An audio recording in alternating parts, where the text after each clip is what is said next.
Welcome to SFB Universe On Call. I am Paul Franz, owner of Franz Games. I've been SFB Online, FedCom Online, and Starfleet Warlord. Just remind how to join us for a talkcast every Thursday starting at 9:30 p.m. Eastern Time. You can either call on the phone system 605-562-0444. Just follow the directions. The call ID is 17702. Or you can participate on the web. Just go to the TalkShoe website at www.talkshoe.com and search for call ID 17702 or SFU on call at Starfleet Universe On Call, and you should be able to find us there. And of course, you need to contact me for any reason. My email address is sfuoncall@gmail.com. It's sfuoncall@gmail.com. Also, you want to follow me on the Twitter /X/ whatever it's called this week. That would be my podcast account is, of course, SFU On Call. My personal account is Paul Franz, PaulFranz. There's no T in that. And of course, my business account, which is Franz Games, FRANZGAMES. There's no T in that. And of course, this lovely talkcast gets into the podcast available on iTunes and various other feeds around the net.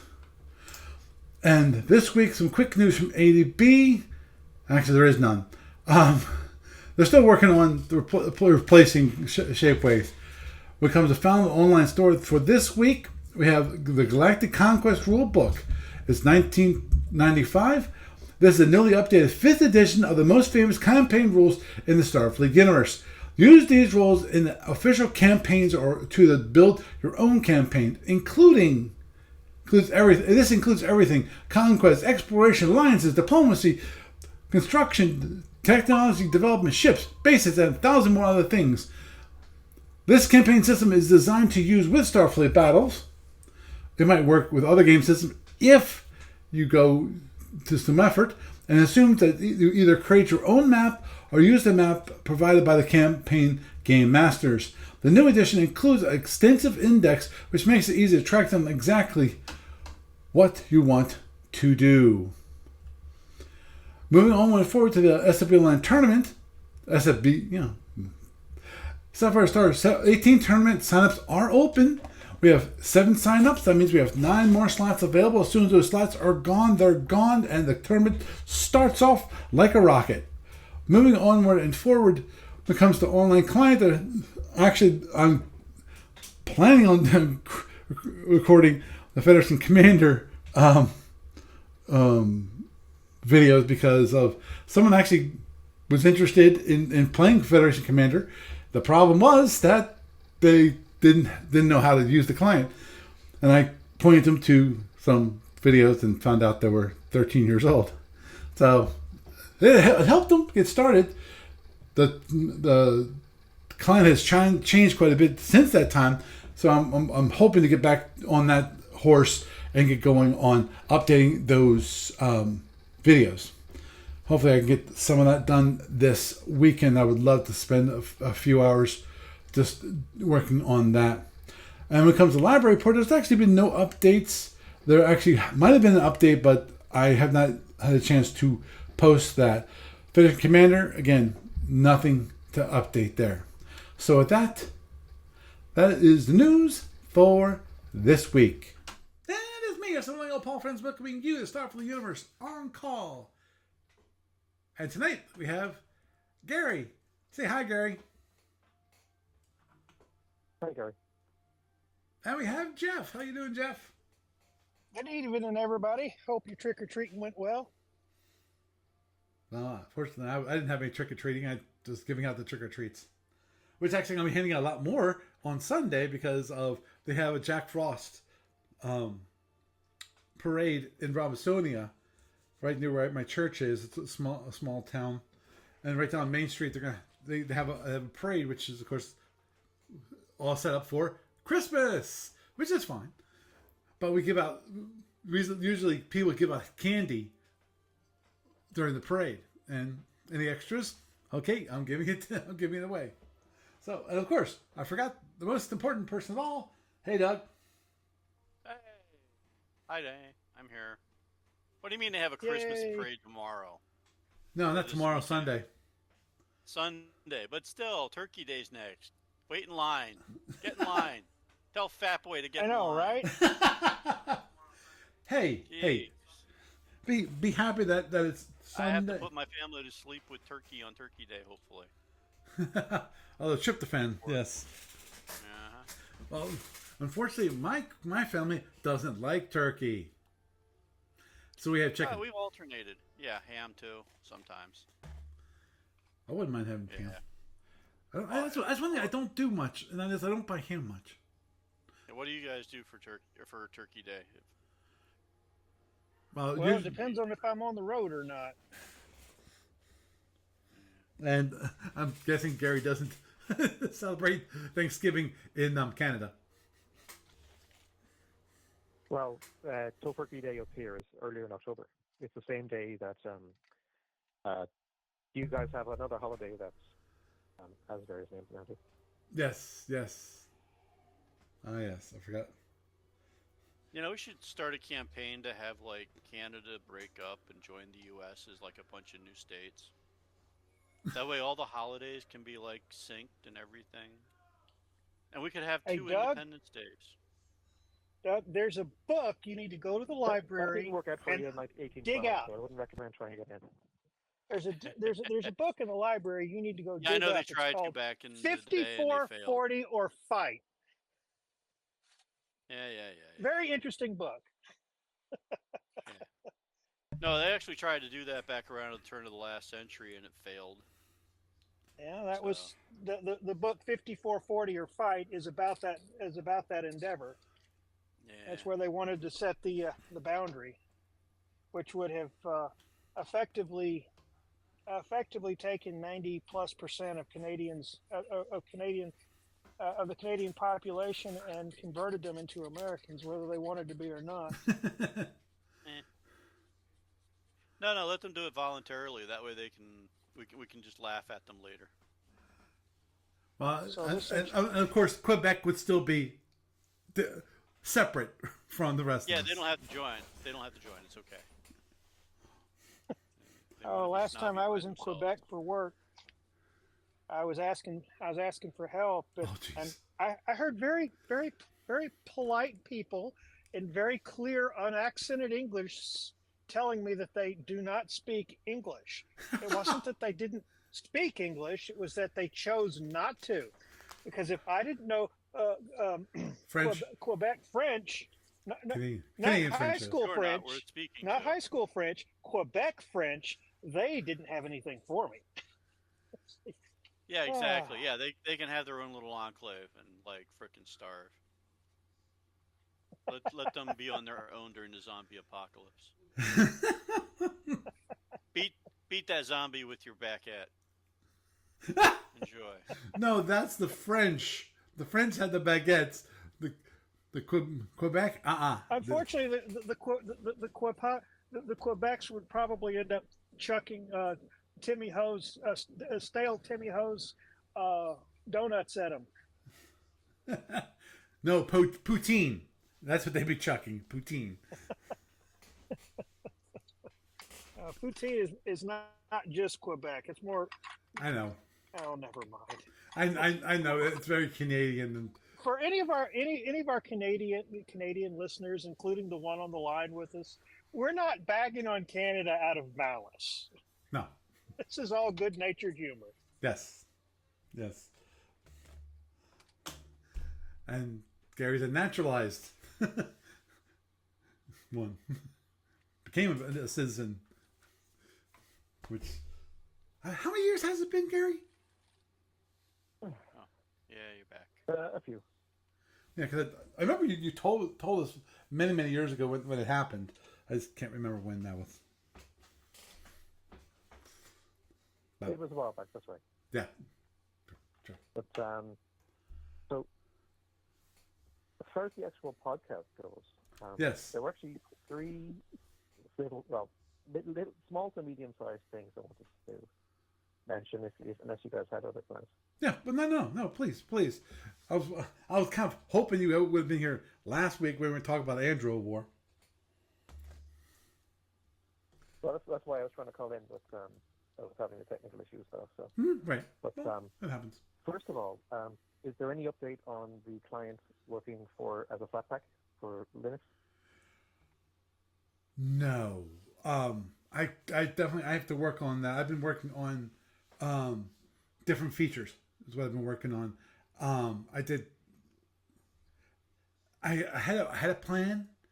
I started working the plan, and then life got involved, and the plan got thrown out the window.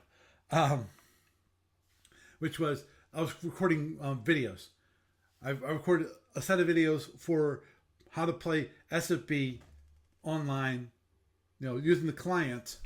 I recorded new ones for YouTube, and I know I need to do some for Federation Commander because I looked at the ones I have currently up on YouTube. They're 13 years old, and I looked at them and man, that is old. Because I'm looking at of course I recorded on a Mac, so the Mac, the look and feel is Mac, and it's old Mac. It's 13-year-old Mac. And actually, there's old Mac. Good grief, that's like lion or snow leopard, maybe. That sounds about right. Wow. Oh, I can't remember now. Because in 2012, I got a MacBook and it came with lion. Mm-hmm. It probably was lion. But you had the blue buttons and all that kind of thing still back then. Oh yeah. So, but anyway, yeah. Well, and the reason I want to try to get back to it is just because of this one guy actually was interested, and I had to point him to these old videos how to get started playing Federation Commander because he wanted to learn it, and actually I just checked today, and he got a subscription, which is awesome. It's only 3 months for subscription, but that's fine. Hey, I'm sure what he's doing is doing what a lot of people do, which is 3 months. Let's try it out to see if I play enough, versus paying for a whole year, which is in my mind great, So that's where my head has been. I still have my Steam Deck sitting right down here. It's been sitting there for a while. So no, I have to get back to working on the flat pack.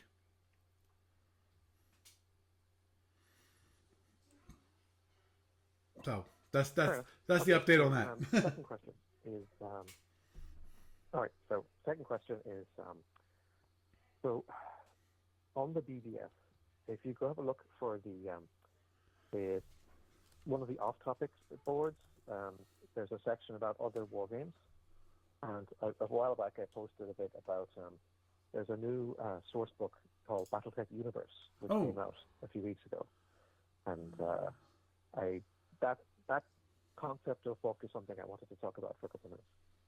Okay, I'm looking.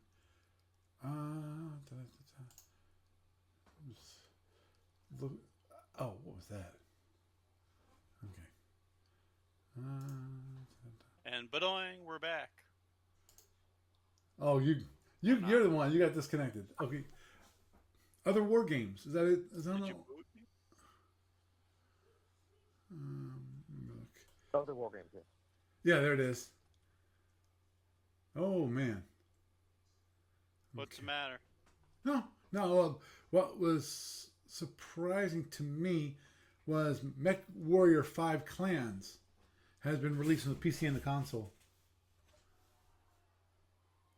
It's not Steam Deck. Well, I mean, in theory, people say that they've been able to start it up, but it's definitely not optimized for it. Understood. I'm hoping that they might add Steam Deck compatibility in the future, but for now, it seems to be better on more powerful PCs. But there actually are people doing online playthroughs, and apparently it's really good in terms of being very good in terms of like the cinematics and so forth, like representing the world of BattleTech in the era of Operation Revival quite dramatically. So, is it turn-based? Makes one wonder what a TV show would be like. But no, Is it's the BattleTech game that came out in 2018 was turn-based, but this one is you're in the pilot. You're piloting. First person. You can play up to 5 player multiplayer as well. Oh, okay. So first person like Call of Duty and things like that. But in this case, you're a mech. You're in a mech. I think you can switch it to third person as well. Yeah, and since you're playing as one of the clans, you can set up to 5 players, because the idea is that each of the 5 players are part of the same star. Okay.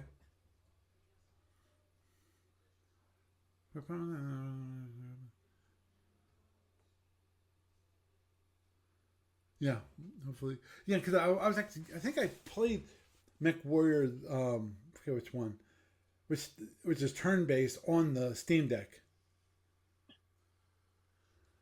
which is I never could quite get the one that was turn based was the one you're thinking about is the Harebrained Schemes version of BattleTech. That's the one that's turn based. I think. Yeah. Unfortunately, I think the one we're talking about is the war sim rather than the tabletop sim. Oh no, it wasn't. This wasn't the tabletop sim that I was playing. It's just that it was like I forget what it is, but basically it's asynchronous play where you define where each mech will be going, and then you run the turn. That's right, but the main difference is that the Harebrained Schemes BattleTech game is set during the Succession Wars, whereas with Mech Warrior 5 Clans, it's set during the Clan Invasion, so you get to actually use Clan Omnimex, because the other one had more primitive Inner Sphere mechs instead.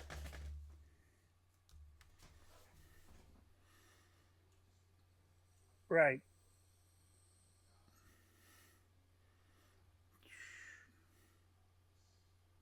Oh, okay, cool. That the introductory source book is now available. Yeah, that's right. So basically what it is as you know, there's a lot of people who, especially with the recent Kickstarters, there's a lot of people who maybe they played BattleTech 20 years ago or something like that, and they thought that the game disappeared. It didn't, but the perception was that it did. And maybe they fell off, but they came back either through the video games or through the Kickstarter or something like that. Oh, understood. Like SFB. Or there's people who were, because there's a lot of people coming into the universe for the first time who maybe have never played BattleTech at all. And so they're seeing things like the new Office Strike box set or whatever in the shops, or the new 40th anniversary introductory box sets for classic BattleTech and so forth. So a lot of the products that were basically made possible due to the success of the Kickstarters. And so the idea with Universe is to be a rules-agnostic book that you can present to somebody either in physical form, there's a coffee table version of it as well, or as a PDF. And it'll basically give you an overview of the timeline. Well, it doesn't give you day and date, like it's not a timeline, but basically an overview of each era up until the very beginning of the current Ill Clan era on the one side.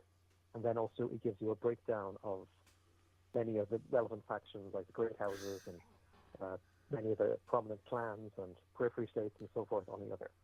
And in the midst of all that, it also gives you information about how hyperspace travel works and how battle technology works and what elemental battle suits are and those kind of little things. And basically just to kind of give you an idea about elemental suits, holy cow. Of the universe that you'd be getting into. Yeah, so basically... this book is like about 250 pages or so, 280 or so. It says 280 in the post. And it's fully colored.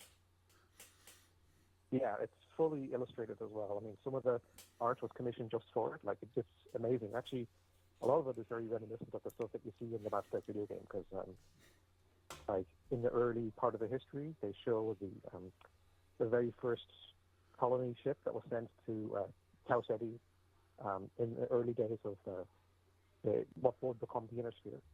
And the image, you could almost tell that they took at the opening sequence from the BattleTech video game and tried to use that as the inspiration for the way that they wanted to present the material here. Yes. One of the first mods I ever downloaded was one that let me bypass that screen.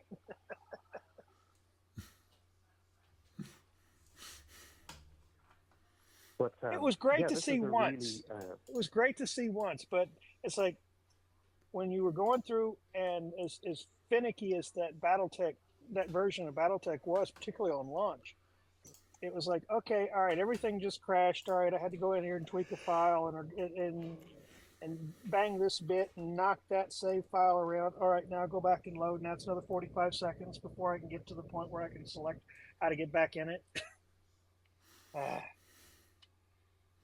Modern gaming problems, right? Understood. First world problems. Gotta love it.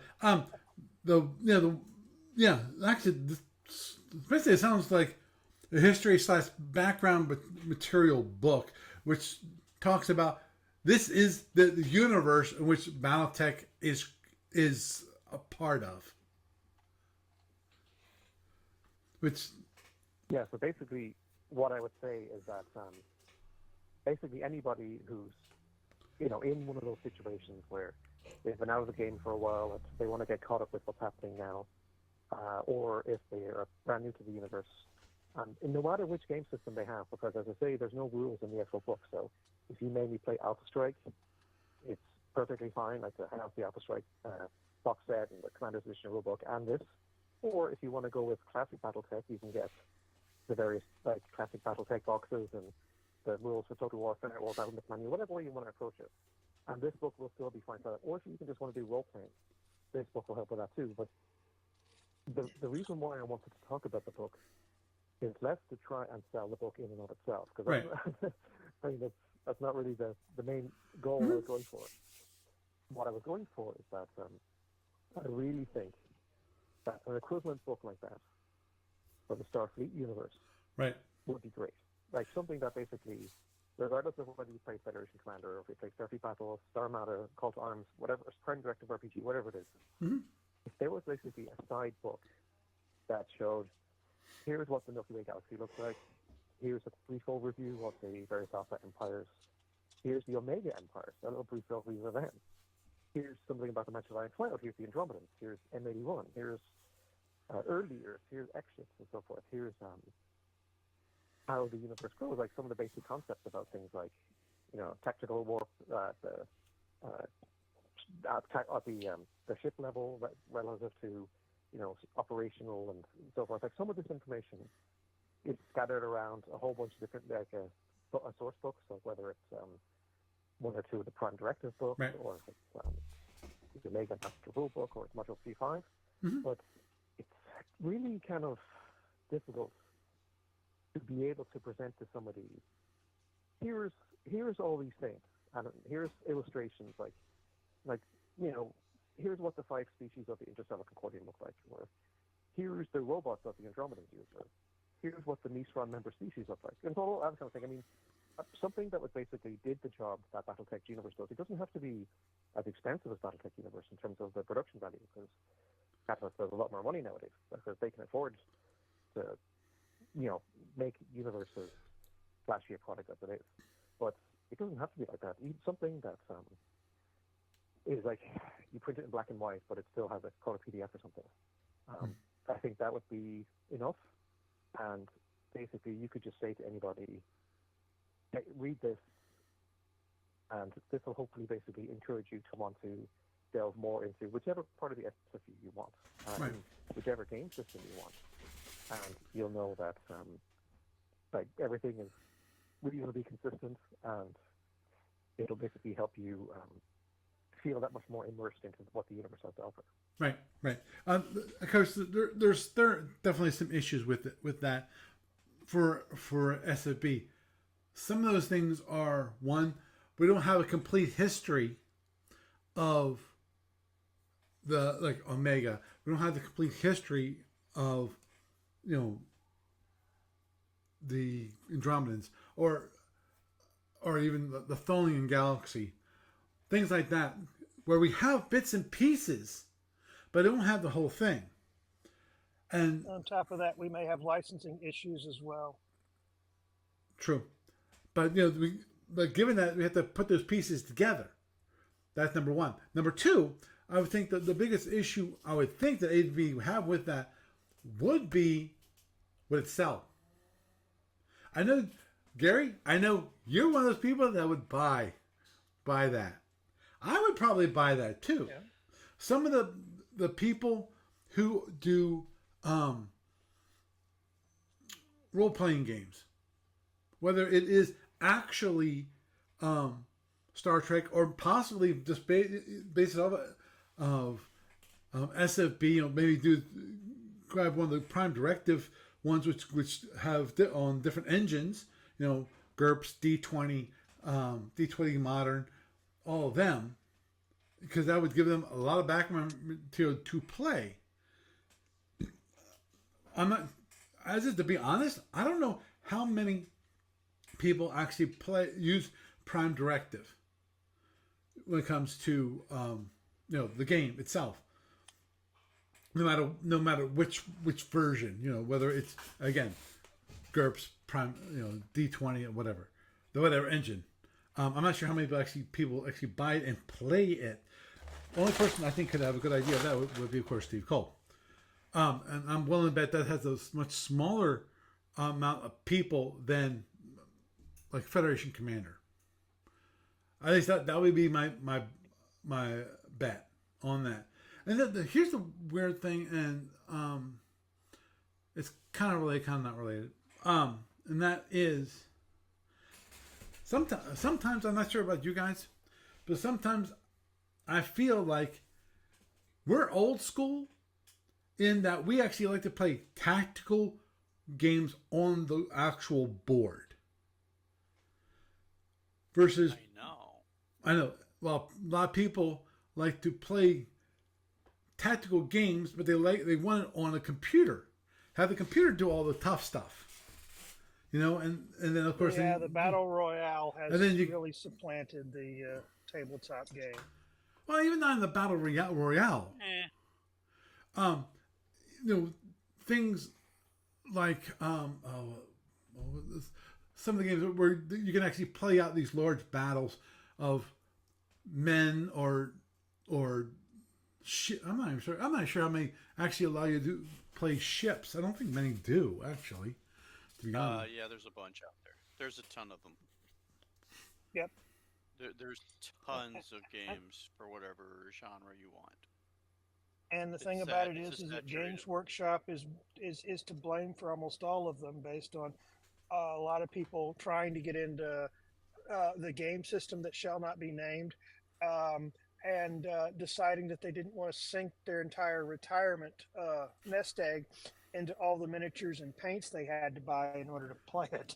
Oh, you're talking about... Well, that's only... I'd say that's only partially the deal. That is a local game shop issue.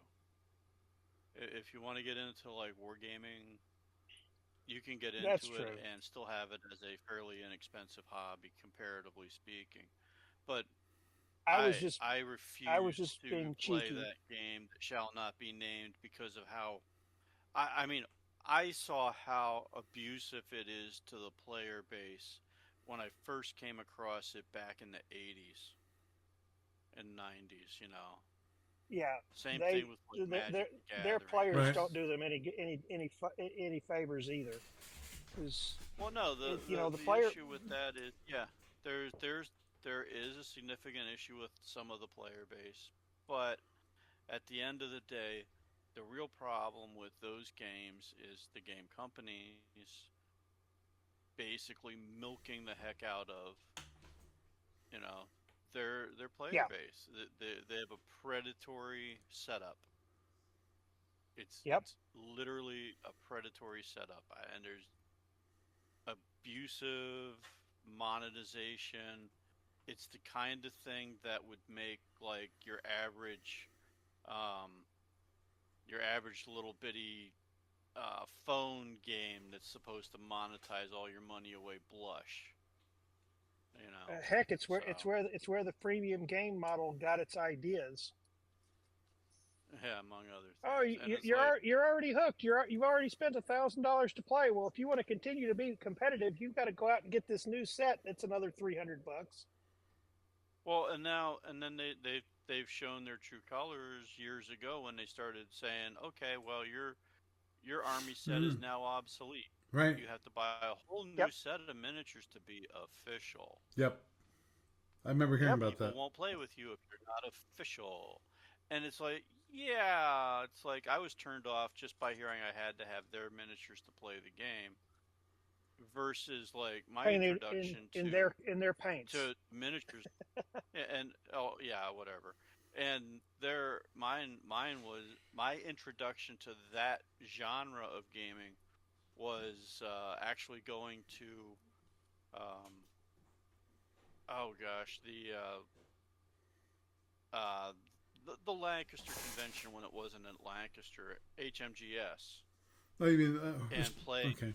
playing different games there that people bought their minis for at the convention and painted them at home and had their own hobby thing, but they didn't care if it was GDW miniatures or some other random miniatures company as long as the miniatures kind of looked decent and you could tell it was German this or Allied that for their particular game. Right. You know, so they were just happy to have players playing the game, and it's like, and the companies that ran those games, they weren't like trying to maximal monetize their people. The way No. that the way the Games Workshops just abuses the heck out of their player base. So it's like what's that lady's name? I can't think of her name. That runs Dungeons and Discourse or something like that. She has let's just say she kind of has a special place in her heart for these people and talks about them all the time because she actually likes to play that game, but she absolutely hates how they treat the players. And she's like a lawyer in Ireland or something. It's an awesome channel. Yeah. Wow. Yeah, she's awesome to listen to. I the pure entertainment value of Dungeons Discourse. Oh my gosh. But we digress. Yes. What were we talking about again? Something about Zork is a mud. I don't know. We were getting somewhere. I'm not sure. I'm not. I think I'm to blame for this digression. Sorry about that. No, it's okay. It's a perfectly good digression. Maybe you can play this podcast back to the kids someday and say, "There's some good old grognard ranting right there." Yeah, Oh no. Yeah. I don't know. That's a good But ball. so, I guess what I was trying to get at is that regardless of how a person engages in the Battletech universe, like whether they read the novels or if they play any of the Texas games or any of the other scales of games that they support, or maybe they just play the video games and they just want something to kind of like get a sense of what quote unquote really happens in the universe of them. Universe is basically set up. Now I'll leave it to each person to read the book and see for themselves how well it does. Like there's a couple of things that are missing here and there, but I guess they couldn't fit for everything. And sadly, there's no index in the book either. So I would have preferred if it actually came with a thing saying, "Oh, you want to know about this? These are the source books or novels that deal with that subject or whatever." So it'd be nice if they did some sort of like PDF supplement or something that did that. Right. I noticed that you kind of when it comes back to the SFU. I noticed you mentioned that they didn't point to the source books like in BattleTech, which I obviously I took as you were kind of annoyed at that because you like to know where to look for that stuff. Really? Sorry, my cat is being And the very man cute. Kazan wars That's continue. one thing that. Sorry, Gary. You're not seeing the cute That's cat one that's thing currently that, in my arms. Like a perfect universe equivalent book. Aw, cute kitty. Yeah, because like. Yeah, continue. I'm sorry. So that's what an SFU book could do, basically, where it could be inspired by the Battletech Universe book for most of it. But then at the back of the book, you can say, "Oh, you read this far? By the way, here's where you learn about X, Y, Z in each game system." So you basically have the jump-off points in your hands, ready to go. Now, I should also mention that the book Universe, it does very briefly cover the current Ill Clan era, but it only because the Outline era itself is still in the process of being built, being created. So, Okay. if you want to know more about what's happening now, then there are current source books and like novels and so forth that are being written up and published that go further. So, a few years from now, it would go past. It would definitely go. Technically, the universe already goes past the point that the universe book stops, but that's okay because that's kind of the point. Basically, the idea is that Catalyst is making a big push as to setting the Ultron era as the current setting for the universe, and universe is basically intended to get everyone to the start point, and then they can jump into the post-Ultron novels and source books and game materials and so forth, so that everyone's on the same page going forward. Mm-hmm. So in theory, it would be nice if Module X2 was already in print by the time, or F&E Andrew War or something else was already in print by the time a Starfleet Universe book was done. Mm-hmm. But in theory, at least, it could be presented in such a way, basically to say, the next big thing is going to be the X2 era or whatever. So the book could be presented, like maybe you can call it Starfleet Universe Book Volume 1 or something. And maybe don't make it too expensive either. Like, it doesn't have to be as pricey as Universe is, or Baltic Universe or whatever.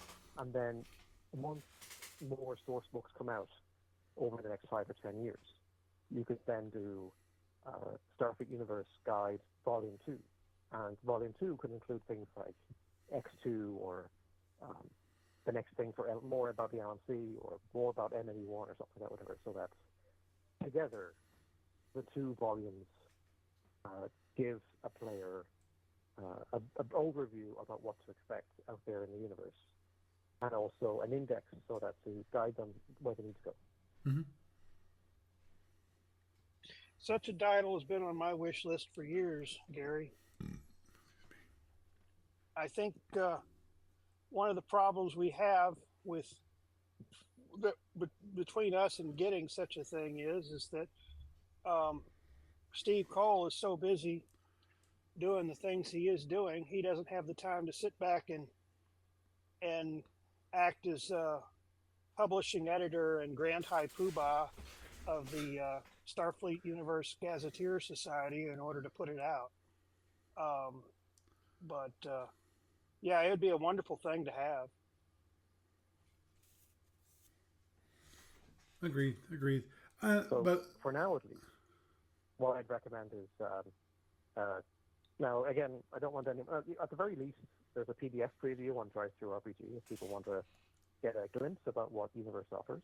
Mm-hmm. Because I wouldn't want people spending money if they don't really feel like they want to. So, right. But at the very least, the PDF preview should be enough. Not tonight, but if you at some point over the next few weeks, if anyone wants to have a glance at it, so they can get a better sense about what the structure is that we're talking about here, and so they can basically think for themselves, how, if at all, would an equivalent book for the SFU work, Mm-hmm. and would you want to see such thing?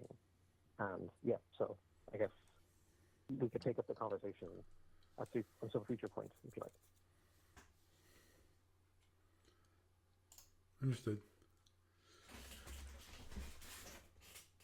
Interesting. Sorry, I clicked on the Catalyst Games Labs to see what else was there. So that's me. Leviathans? Oh, that looks interesting. Maybe we should look at that.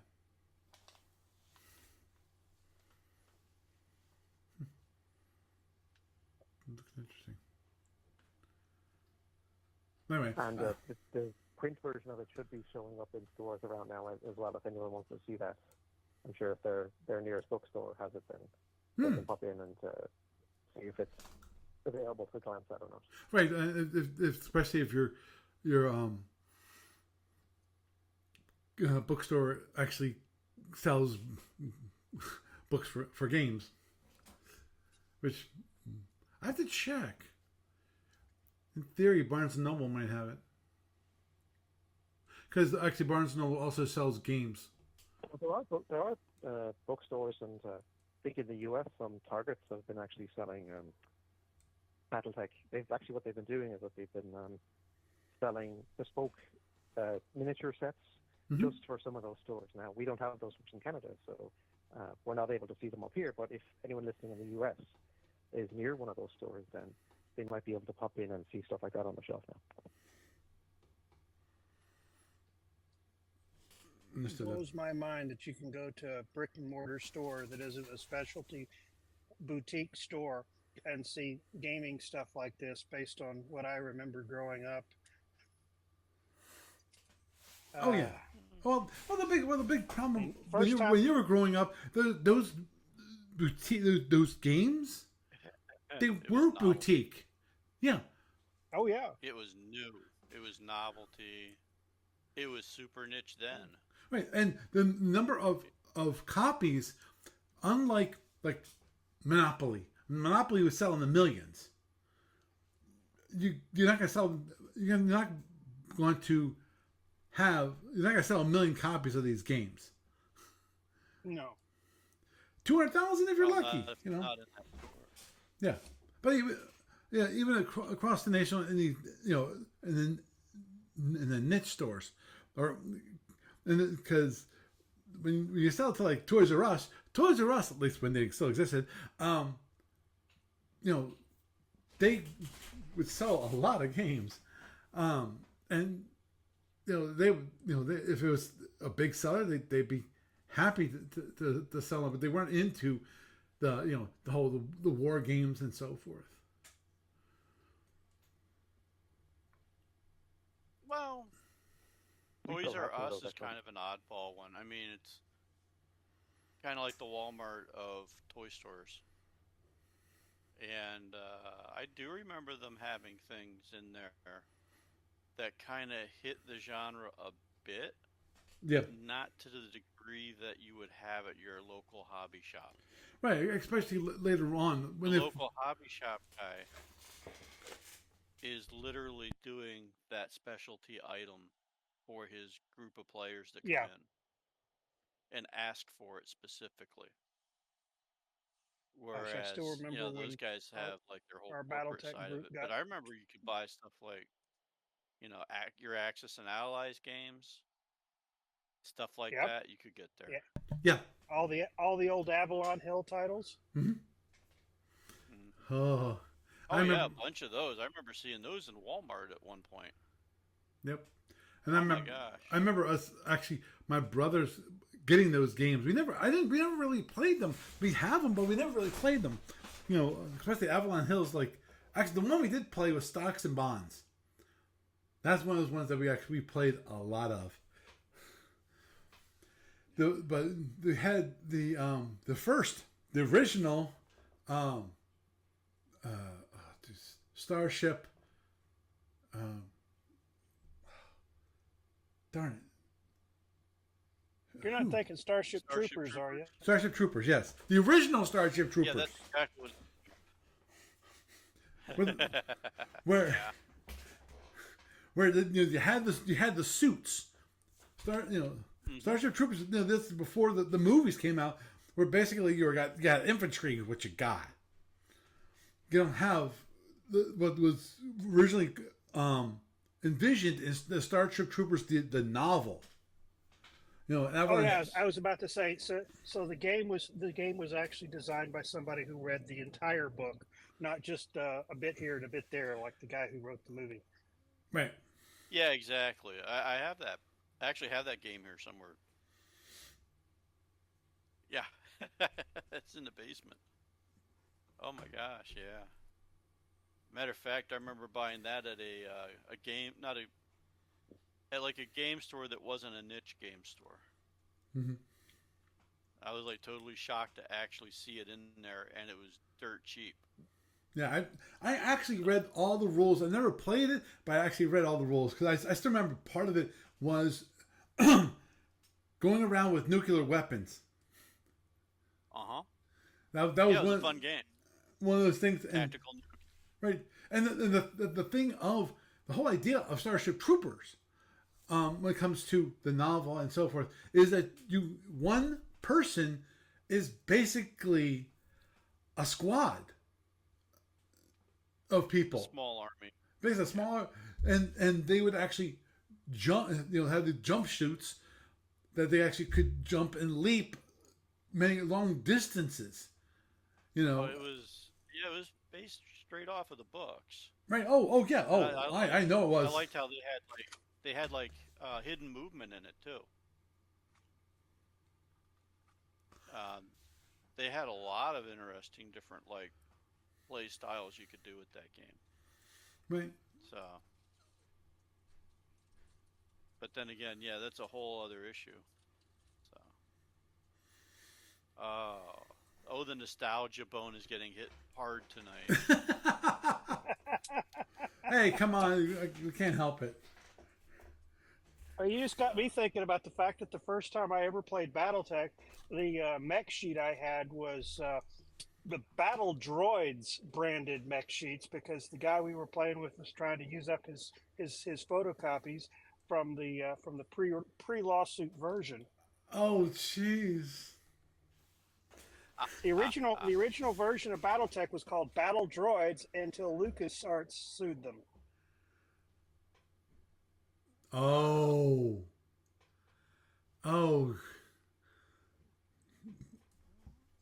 I never ever got to play Battle Droids. I only got to buy it plays exactly like the original boxed edition of BattleTech. As a matter of fact, it wasn't substantially different at all. The only thing different is that they went from Battle Droids to BattleTech, and they changed all the apostrophe droids to apostrophe mech throughout the text, and that was about the only editorial changes they made. Right. Of course, back in that day, the only books we had available were BattleTech, CityTech, and 3025 technical readout. And I remember we were excited when 3026 came out, and we just ate all that up. Oh yeah. Do you remember Aerotech? Yes, I do remember Aerotech, but we didn't drop have ships? it at the time. Right. We knew about drop ships. We knew they were bad news if somebody landed one on the battlefield, but we didn't have rules for it. We didn't have any of the sheets for it because the local hobby store was having difficulty ordering one. Right. The only time I played some Aerotech, but I actually played the actual. I never played in the jump ships. We were playing with the. I don't want to say fighters. I don't remember if they were fighters or not. I think they might have been fighters. Yeah, there were fighters. There were fighters. And they had the same design where you had the heat sink and so forth. Oh yeah. And it was. They also gave. The Aerotech book also gave the most rule-breaking thing in the entire game at that era, and that was land-air mechs. Oh. Yes. Where you could turn around and you could go full Robotech, right, and change into that halfway state between a fighter and a battle mech, and then all of a sudden, suddenly, all the massive amounts of air moving over all of your mech surfaces allowed the weapons to fire in aerospace mode, meaning that suddenly you were not counting hexes of range, you were counting maps of range. So all of your small lasers were suddenly acting like super sniper weapons.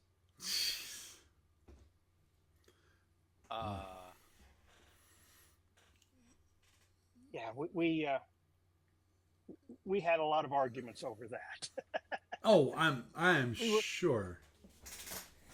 That was some friendships got damaged pretty hard from those rules. Yeah. Yeah, I always thought that the drop ships were kind of cool. Oh yeah. Yeah, actually, I've read one or two of the clan books too. When they came out, those were interesting. But what was that? Also, Barry says hi. Who says hi? Just Barry. Oh, Barry. Oh, he. Yeah, I he, forgot to mention that I was talking to him earlier today, and he said to tell you guys hi. Oh, okay. So Yeah, it's been a while he couldn't be time on since tonight. Hi, he's dropped by. Barry. I don't. Barry's not one of those people I actually imagine actually listen to the podcast afterwards. You know, his loss, but I think he said he does on occasion. just He just to know what my he voice depends. sounds like. Yeah. Yeah, there's that.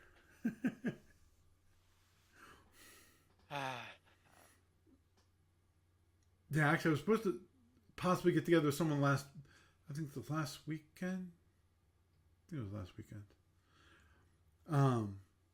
After my wife and I got back from Denver, and it's like, no, that's actually 2 weekends ago. I think now. I was so out of it. I was so out of it. I was too tired. Still recovering from coming east from Colorado. To our difference, and of course, then we took the red eye. So, you know, that is what it is. But anyway, Gary,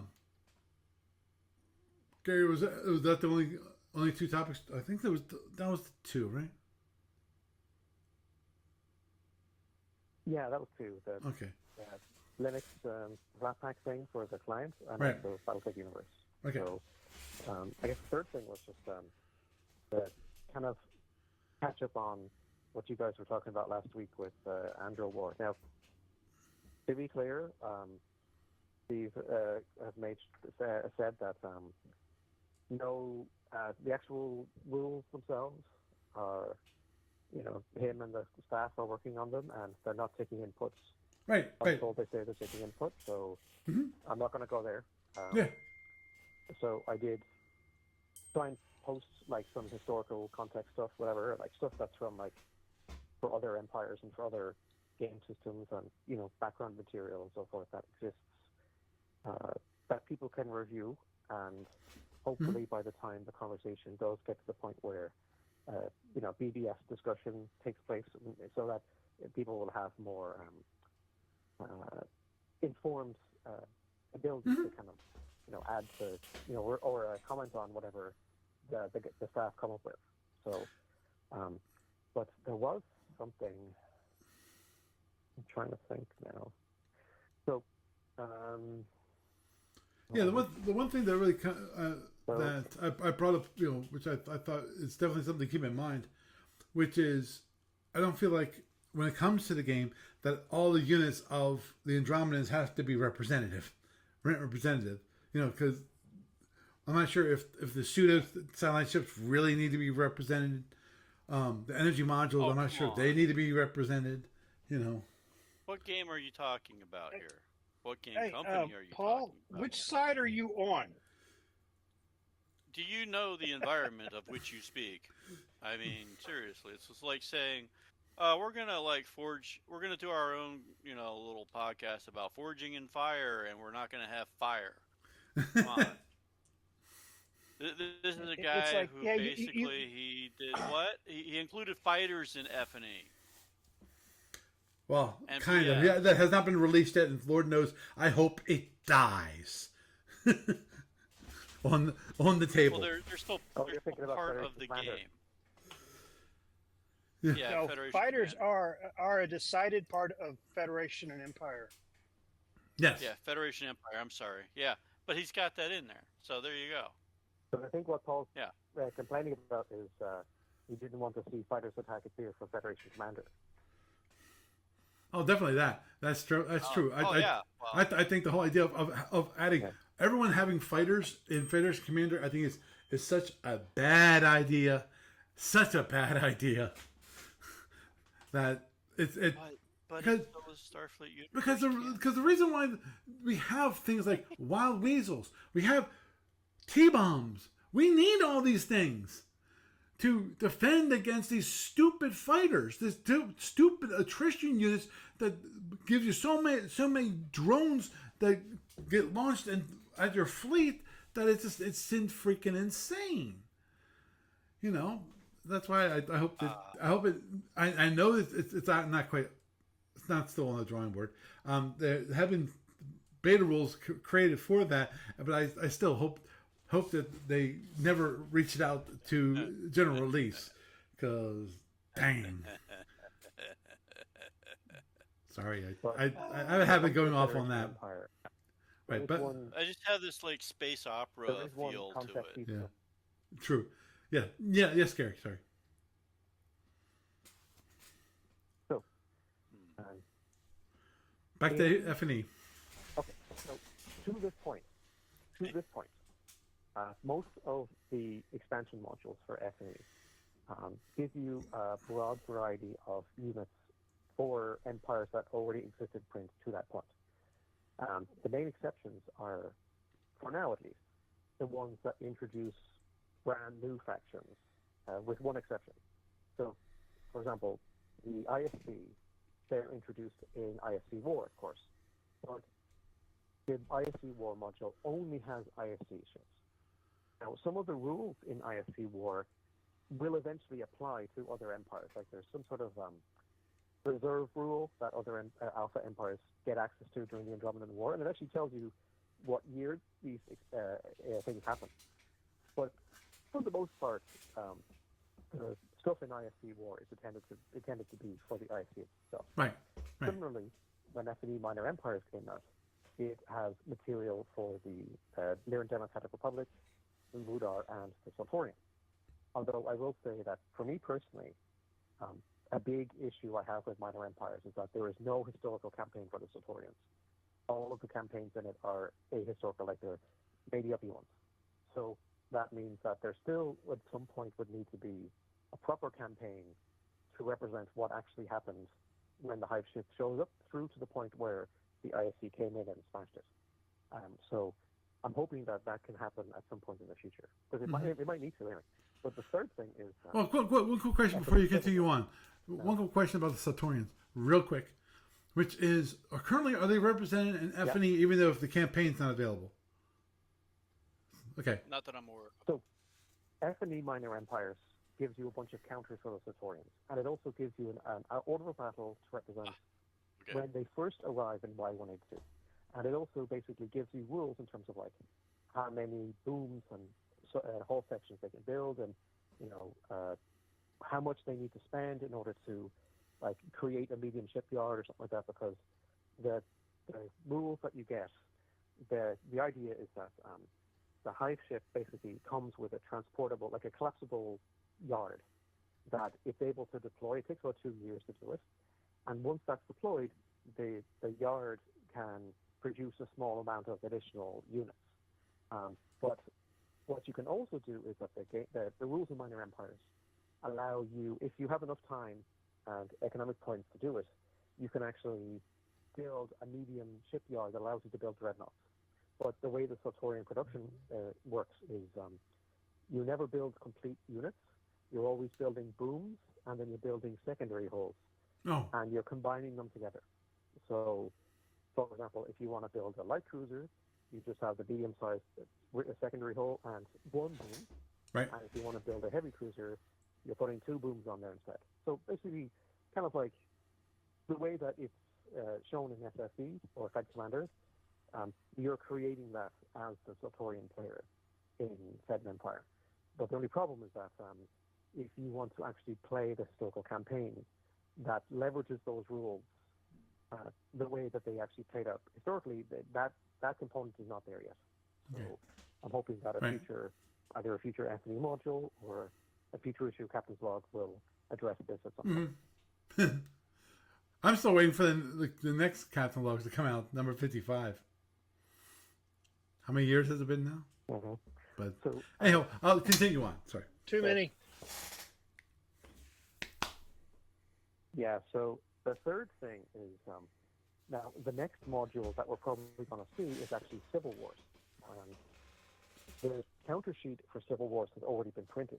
So all that needs to be done now is to complete the rulebook and then print the covers so that you can actually buy everything as a consolidated piece. But, because ADB sells spare parts, you can buy the Civil Wars counter sheet as a spare part right now.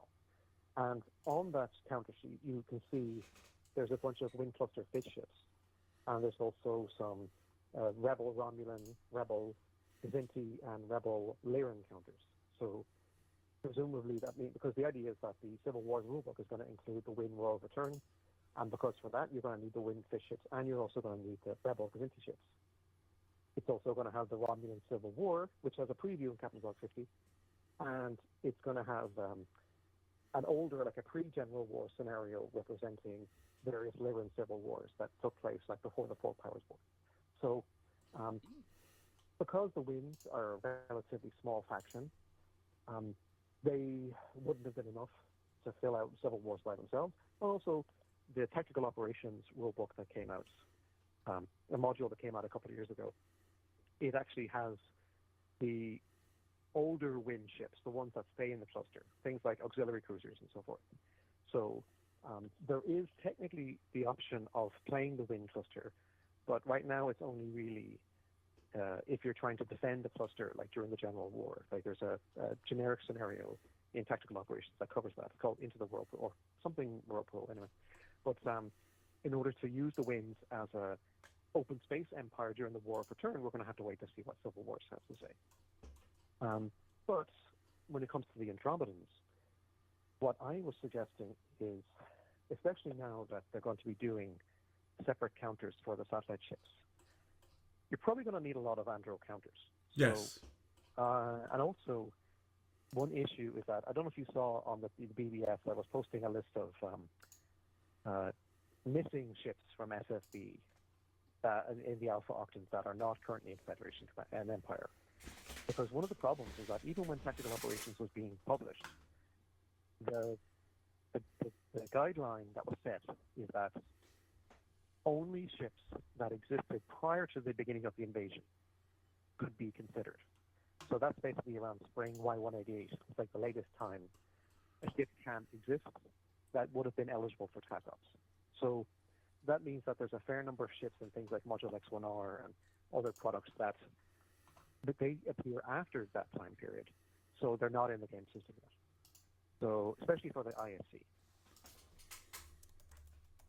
So, like the ISC basically, for that, if they give them as an example, they lose about, historically, they lose about 4/5 of their pacification fleet in the first few years of the invasion because they're spread out so far, and the Andros purposely concentrate on destroying them.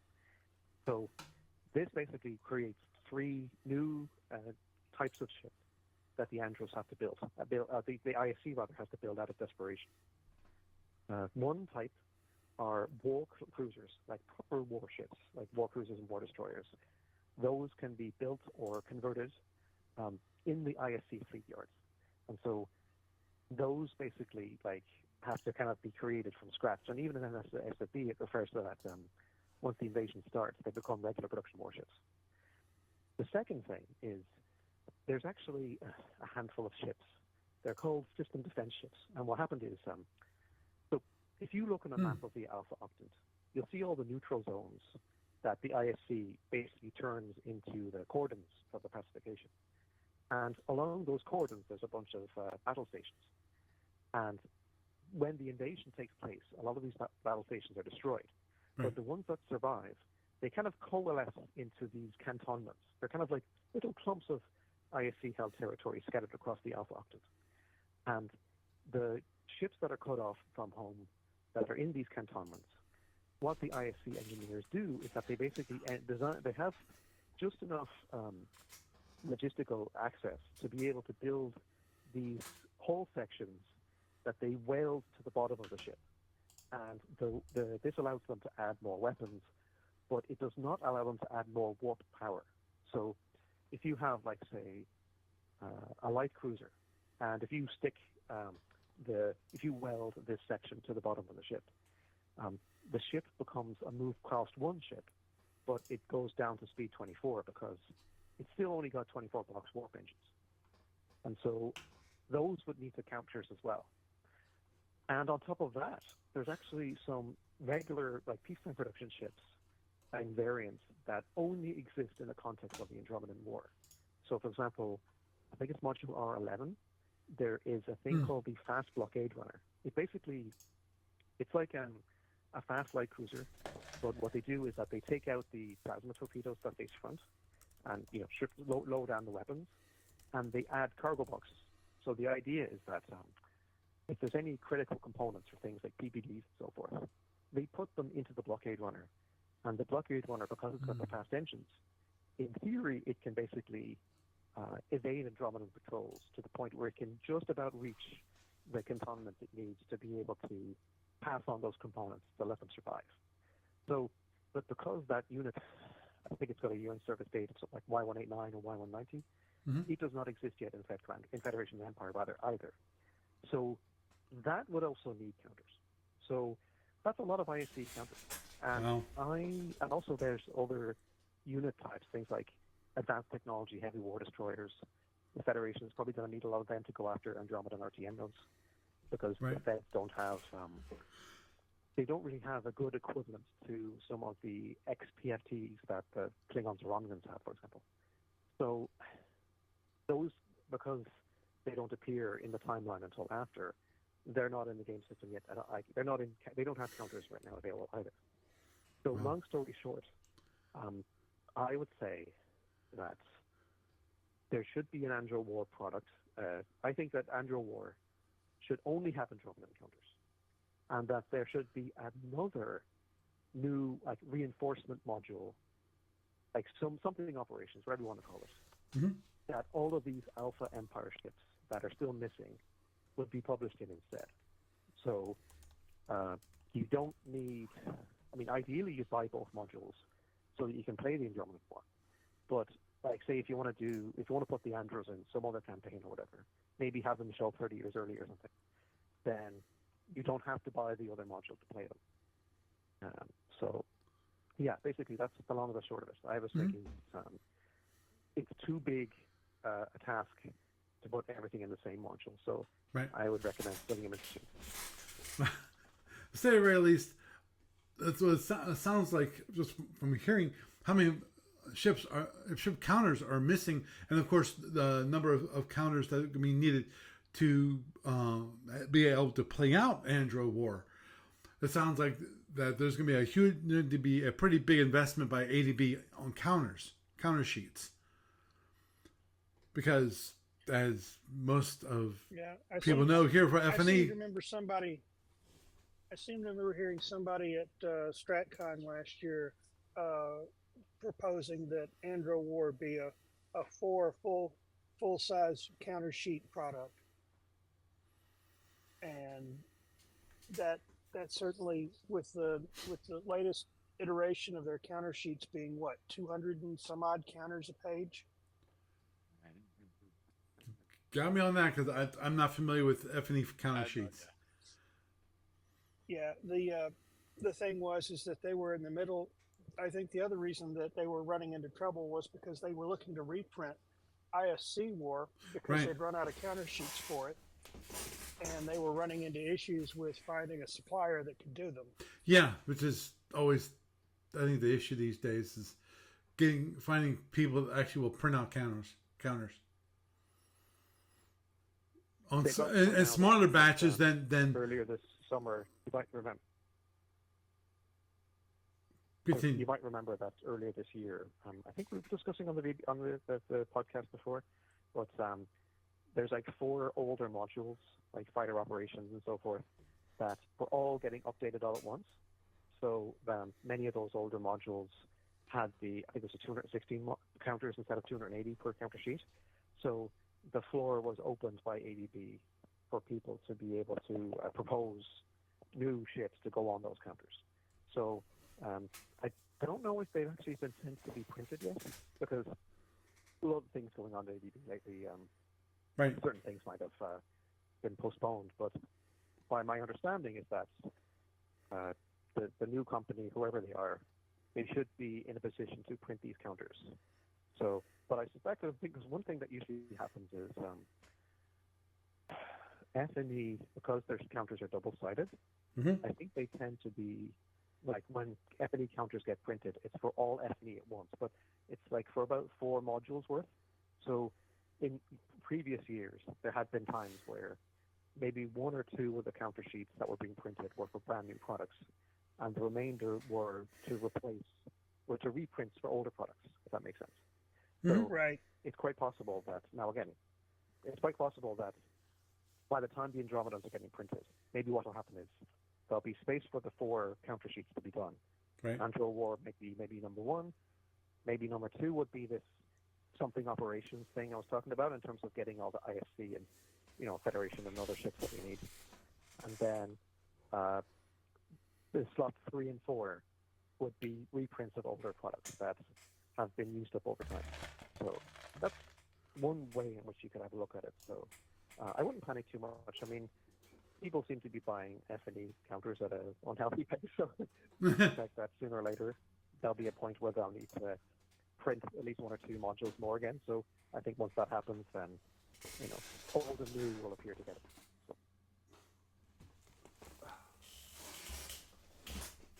Okay.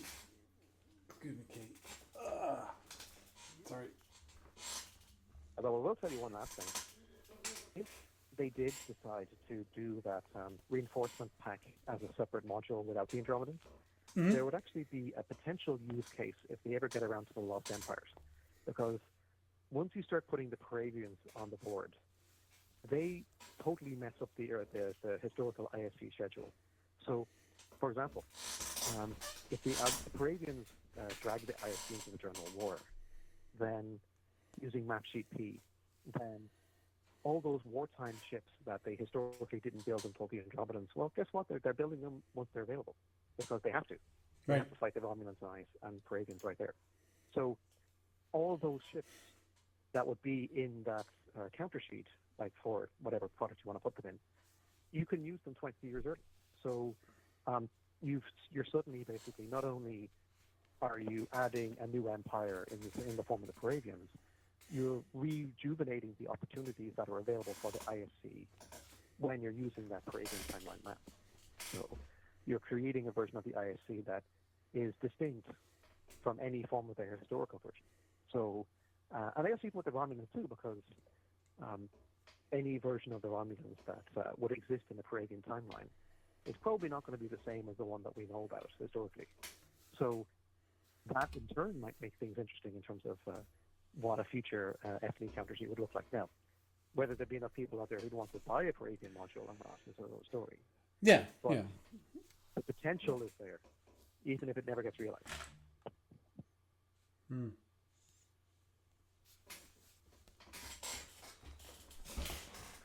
Yeah, it sounds like a lot of finagling, a lot of scheduling, a lot of logistics work when it comes to setting up what counter sheets need to be printed and what ones will be printed. To have so the products that need them will be available. The counters will be available for those products. That's what I mean. So, what was that you say, Jeff? Oh, I was just agreeing with you. Okay. That it's going to take quite a bit of effort on ADB's part to figure out how they actually want to handle it. Yeah. Agreed. Okay. Well, with that, I think we will wrap it up for this evening. It's getting late and I still have to do stuff. I haven't even recorded the news portion yet. I need to still record the news portion. But anyhow. Well, when you do, just don't forget to double check on TalkShoe to make sure that it's not trying to double dip the episode. Yeah, I'm going to try to look at that tonight a little bit. I might be delaying posting to YouTube until tomorrow, just because it's going to be late. So, anyhow, Gary, it's been a pleasure having you around, and definitely nice to bring up what's happening in BattleTech and definitely how it relates to SFB and what you would like to see. And I'm sure there's some other people, though, as I said, I think when it comes to a book that's basically this background material, which would be, I think, for some of us, really interesting. I'm not sure if maybe we're willing to put the work in. Let's say hire someone that might actually be interested in such a product. Well, don't know. If you yourself decide to give a closer look at the Universe Source Book, maybe in a future episode we could pick it apart and you can tell me what you think. Okay, we'll do. Okay, well, anyway, you have a good night. Have a good night, everyone. Happy holidays. Jeff. On those Been a wild ride tonight, hadn't it? long and lonely road. Yes. That's the way it works. I know. I know. Well, Jeff, it's always a pleasure having you around. Yeah. Good night, everybody, and good night. may your treat bag be filled with all the candies you love and very few of the candies you hate. Amen. Okay. See ya. And lastly, Doug. Yay! Thank you for having me on and stuff. You're welcome. I haven't updated Gamer site yet. Possibly next week sometime. Got a few things coming up that are important and like in non-gaming world stuff, but we'll see how it goes. And hopefully I'll be up for updating the site in the middle of the week next week or the week after at the latest. Because guess what? You know, February is going to be popping up pretty darn soon. It's holiday season. Gamers of Winter always sneaks up on everybody because of the holidays. So there's that. If you want to pop up some weekend, let me know. We'll do. So, well, you have a good night. Thank you. Bye. So, had a wonderful evening. Talk about different subjects, and actually they were mostly related in some way as SFB, which is always good. So, anyway, with that, I am Paul Franz, and I bid you a good night.